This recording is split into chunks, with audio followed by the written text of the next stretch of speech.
The clear is such an underrated shot. A bad clear almost always leads to a lost rally. That's why getting this shot right is so fundamental. Morten Frost has told me that the clear was one of his most effective shots. And after all, he won 4 All England titles, so it can't be too bad, right?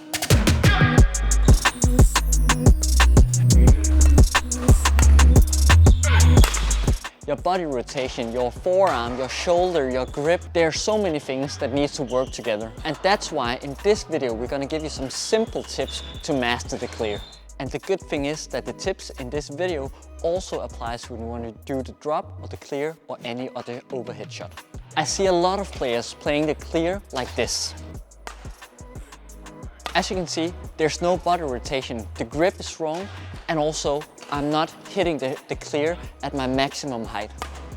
Here's an extremely simple exercise that you might not have heard.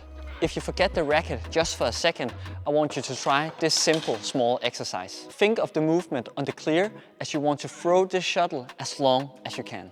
You wouldn't throw the shuttle without a rotation in your body, right? The clear is exactly the same as throwing a shuttle, a ball, or whatever you want to throw. The movement is exactly the same. So think of the clear as a similar movement as when you're taking a shuttle and want to throw it as long as you can. Now let's talk about some actual tips for the clear. The grip that you should use is the forehand grip, not the pan grip as I see so many players do. Once you have your forehand grip, the next thing is to keep it relaxed. Your racket shouldn't be too close to your palm, but instead it should rest in your fingers.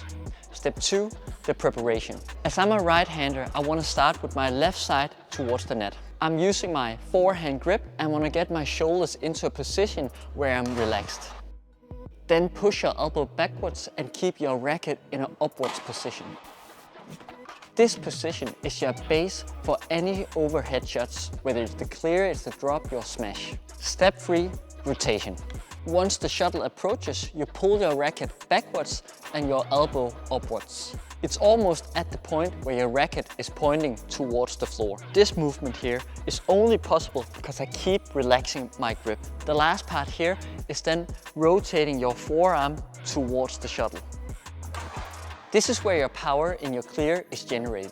It's by being relaxed all the way through, and at the very end you do a quick rotation in your forearm. If you struggle with your forehand grip and the last part of the rotation in your forearm, I have a simple exercise that you can do. Find a wall and stand with the front to the wall. From here, you push your elbow upwards and then you practice your rotation. So starting with your racket pointing backwards, and then you do your rotation so you get that racket to hit the wall with the strings. In this exercise, we're only focusing on your forearm rotation and your grip, not the body rotation. Okay, now let's talk about the body rotation. Your body rotation should follow the movement in your arm.